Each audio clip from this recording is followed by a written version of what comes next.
Before you listen to this, I need you to promise something.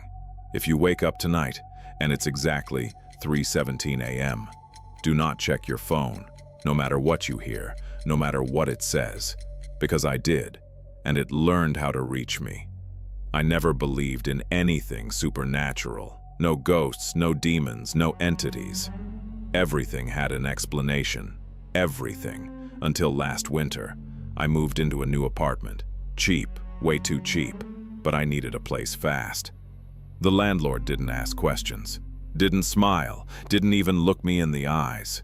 He just handed me the keys and said, "Previous tenant left suddenly." I should have walked away right then. The apartment looked normal, too normal. One bedroom, small kitchen, old wooden floors. Every step creaked like something was answering back. The walls were empty, no pictures, no marks, nothing personal, like no one had ever really lived there.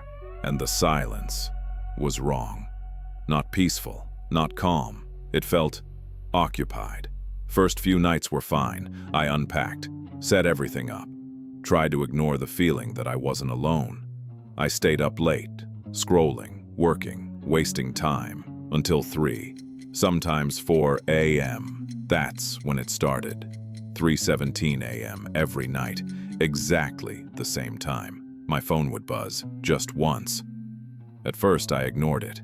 Spam, wrong number, didn't care, until I checked. Unknown number, no name, no picture, just one message. "Are you awake?" I smiled, actually smiled, typed back, "Yeah, who is this?" No reply. Next night, 3:17, buzz. "I can hear you." That's when it stopped being funny. I checked everything. Door locked, windows shut, closet empty. Nothing under the bed, nothing behind the curtains, nothing. So I replied again. "Stop texting me." Seconds later, another message. "Why are you ignoring me?" I stared at the screen. I had just replied, but it didn't see it. Or worse, it saw something else. The messages didn't feel delayed. They felt misaligned, like whatever was texting me wasn't in the same moment I was. The next day, I asked the landlord, tried to keep it casual. "Hey, the last tenant, what happened?" He froze, just for a second, but I saw it. "She didn't leave." I felt my stomach drop. "What do you mean?" He looked past me, not at me, past me. Then he said, "Don't stay up past 3. That night, I didn't sleep. I sat in the dark, watching the clock. 3:16 a.m. 3:17. Buzz. I didn't want to look. I really didn't, but I did. I can see you now. Every muscle in my body locked. Slowly. I looked around. Nothing. Same room, same walls, same silence. Then I noticed something. The door.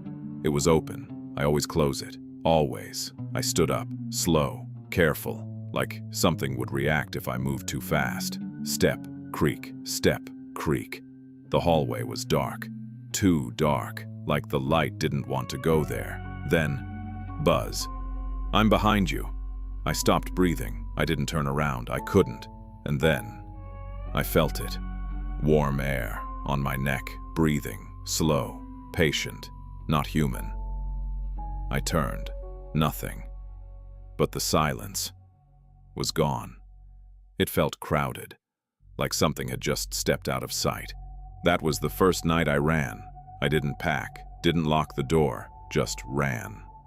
I slept in my car, but it didn't matter. 3:17 a.m. Buzz. "I can still see you." Different place, same message. That's when I realized. It wasn't in the apartment. It was with me. I tried everything. Blocked the number, changed phones, deleted apps, factory reset. Didn't matter. It always came back. 3:17 a.m. Then I made a mistake. I didn't want to be alone, so I asked a friend to stay over. We stayed up late, talking, laughing, trying to make it feel normal. 3:16. I felt it again, that pressure, that awareness. 3:17. Buzz. Not my phone, his. He looked at it, frowned. "What is this?" I already knew. He read it out loud. "You brought someone." I felt sick. "Don't reply," I said. He laughed, nervous. Then, buzz. He went quiet. "What did you do?" His voice was wrong, too slow, too empty. I stepped back. "Stop, that's not funny." He tilted his head and smiled, but it wasn't his smile. "Why did you let me in?" I ran, again, but this time, I understood something. I didn't bring it to him. He saw it, because it wanted him to. I moved after that. New place, new number, new everything. Didn't matter, because the messages weren't coming from the phone anymore. They were coming from me. One night, I set up a camera. I needed proof, something real, something logical. I went to sleep. Next morning, I watched the footage. Everything normal, at first. Then, it's 3:17 a.m. My body moved, slow, jerky, wrong. I sat up, eyes closed, head tilted, like I was listening. Then I spoke, soft, clear. "I see you." I have never said that, but it was my voice, and I wasn't alone. Because behind me, for just one frame, something appeared. Tall, wrong, too long, like a shadow that didn't belong to anything alive. Watching me, waiting. That's when I understood. It was never contacting me. It was conditioning me, training me. Every message was a step closer. Every reply was permission, and I kept answering. The next night, I didn't check my phone. I didn't move, didn't breathe. 3:17, no buzz, just a voice inside my head. "You finally looked." My chest tightened. "You kept answering." The room felt smaller. Now I don't have to hide. Lights flickered. Once, twice, then complete silence. And then breathing right behind me, closer than ever. "You're awake now." I tried to run, but I couldn't, because I wasn't waking up. I was sinking deeper, into something else.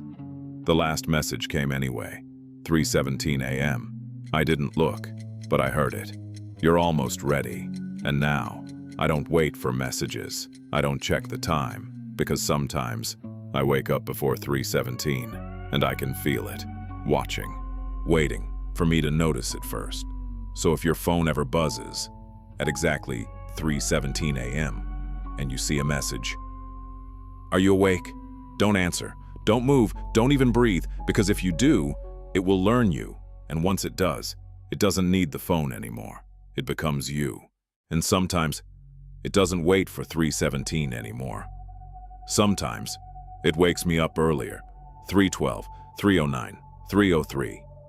Like it's getting impatient, like I'm taking too long. At first, I thought it was just my mind, my body reacting, fear. But then I started noticing patterns. Every time I woke up early, I wasn't alone, not physically, but something was already there, watching, closer than before. The air felt thicker, harder to breathe, and sometimes I could hear movement, not footsteps, something slower, dragging across the floor, from the hallway toward my bed, and it would stop, right before reaching me, waiting like it wanted me to move first, like it needed permission. One night, I made the worst mistake again. I opened my eyes, slowly, carefully, and I looked. There was nothing, but I could feel it, right next to me. Then, my phone lit up. No vibration, no sound, just light. 3:14 a.m. A message. I didn't touch it. I didn't breathe, but it opened anyway, on its own. "You're learning." My throat went dry. Another message appeared. "You don't need the phone anymore." I felt something press into the mattress, right beside me. Weight, real, heavy, then, slowly, the blanket moved like something was sliding under it, toward me. I couldn't move, I couldn't scream, my body didn't belong to me anymore. Then I heard it, not behind me, not in my head, right next to my ear. "Let me finish," and then everything went black. I don't remember falling asleep. I don't remember waking up, but I remember what I found.